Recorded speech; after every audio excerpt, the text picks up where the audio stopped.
Okay, so let me now cut you here, because you seem to have painted a very glowy picture. But then, according to statistics, at least in 2010, the ease of doing business ratings among 37 cities polled showed that Delta State was ranked 29th. Yep. Yes. And then looking at the key indicator ranking, the state ranks 31st in terms of starting a business. So how much of this has improved over the years, in the last 4 years now? How much of this has improved based on what we are hearing from you today? Let me take that. This is the reason why this particular forum is being executed at this point in time. There are challenges, right? And the government is making an effort, but efforts are not enough to achieve the results.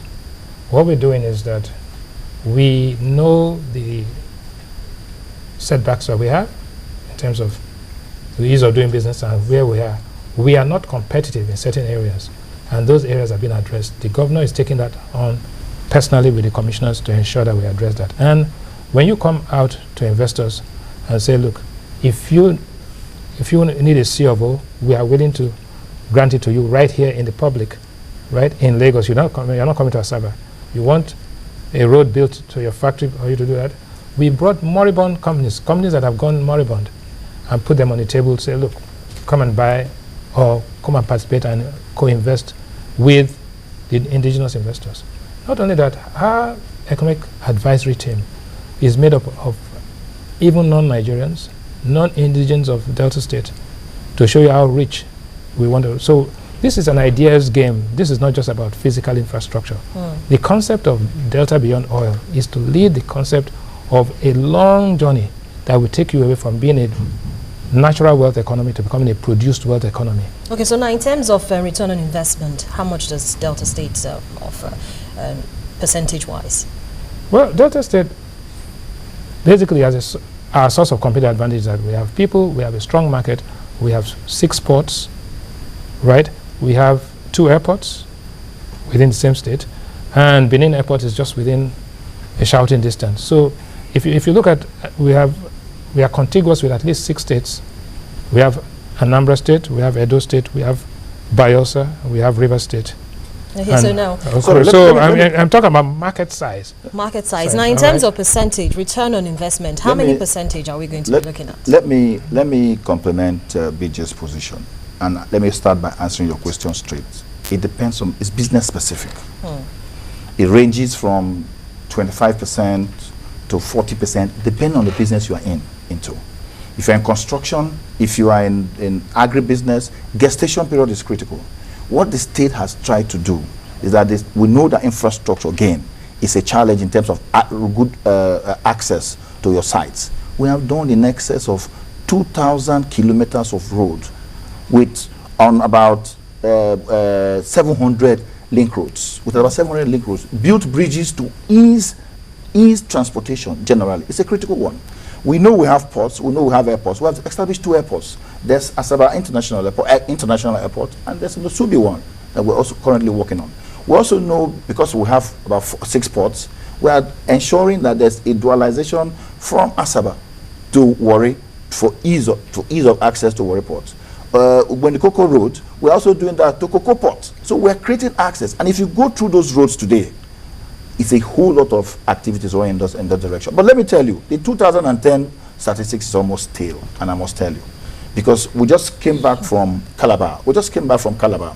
And the figures are going to change when next. We just came back from Calabar last week. So until the figures change, no, but the figures do remain. 4 years is very significant in the life of any state.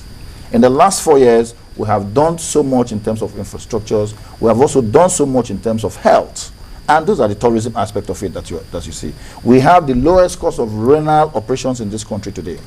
And we did that in our area. Okay, now still looking at let me take potentials. The reality is that measuring development in this country is become very pedestrian. You measure it by roads tarred, electricity points and all. The reality is that conceptually, the concept of free education, which started way back in the 50s, which was Chief Awolowo's mantra, right? It was a wild concept, but it started that way. the concept of making sure that a state, for that matter, moves away from oil dependence, and not just by word of mouth, by actually bringing investors in to say, now let us look at the non-oil sector. Let us look at gas, which is part of the hydrocarbon, and we are building the gas. There's a gas city in Escravos, where there's a deep sea port and all that, and that's the private sector-driven initiative, together with the government and the Nigerian gas company and all that. It's going to create 150,000 jobs. Julius Berger is already on the site, and they've cleared the whole place, and the project has started. Basically, by the time you finish that, half of the people that fly from Lagos and Port Harcourt to the rig and come back will actually be based on the ground there. And you can go from there to any part of the world and all that. A full integrated hydrocarbon complex there. But even that is oil dependent. But it drives a number of things.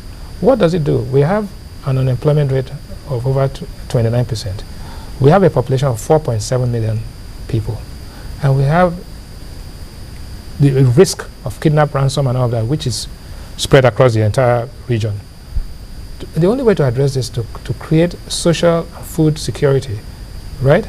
And to do that, once you now, in the education, if you look at our education scores, in sports, Delta is up. In education, our scores are much higher than the rest of the country.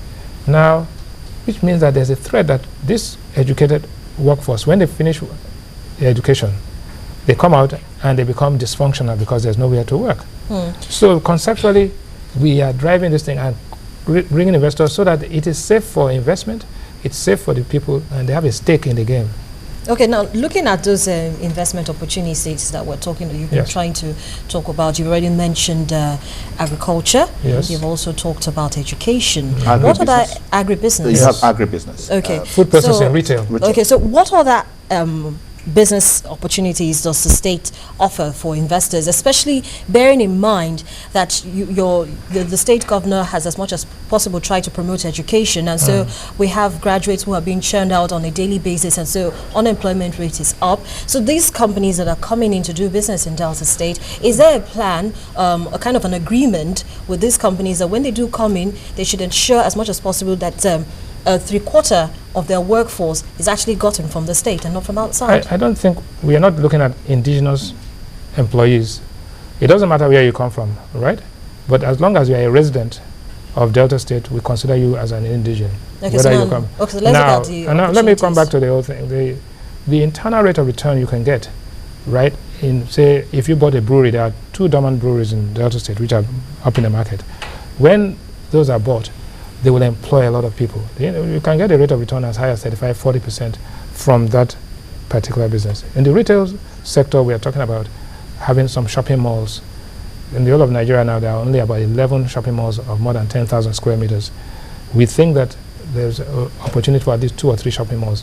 The retail sector employs more people than any other set of people, any other industry in the world.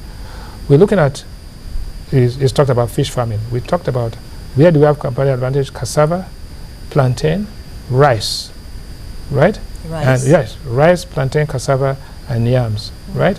Then apart from that, we now have what do you call it? There's the fish farming, and there's also processing of palm kernels, right? So you have the raffia industry and all that. Those are things, and if you look at the Bank of Industry project, you will see that we have made significant inroads in terms of getting people back to the land and back to basics. So those are things and initiatives that, but more than anything, what I want to emphasize here is the concept of private public partnership, the concept of Delta Beyond Oil, and the long journey. This is going to transcend. This is a journey that is going to take 10–15 years. But if you put it at the top of the agenda, and you involve other people, including the federal government, the federal agencies, the state government, international agencies, the World Bank, the IFC, and the IMF, and all, everybody coming into it, you will see the change within 2 to 3 years. You see the effect. Just to complement what he has said on the PPP front. Then just before you, while you're talking about on the PPP front, could you also just tie in the fact that in spite of the security challenges that we have that abound in the state. What is being done actually to address it and make investors more comfortable who are coming into the state? I'll do that. In terms of PPP, we have the Warren Industrial Business Park, for instance. The Warren Industrial Business Park is an integrated development. It's on 329 hectares in the heart of Warri. It's a cluster. It's a cluster. So it's a mixed development. You have light industries, you have logistics, you have retail, you have manufacturing, and you have administrative. And as I speak to you, the state government has expended close to 12 billion in constructing the iconic building and access roads. And a lot of professional jobs have been done. The master plan was done by Giron. The engineering construction and drawings was done by Giron. Okay, so now, that's that. Asaba ICT security is also Let's key. talk about the security. Now, on security issues, security, critical to security is unemployment. All of what we have done in the microcredit aspect, in the SME aspect, projects that we have, is to ensure that we at least train and empower people to do their jobs and open the space.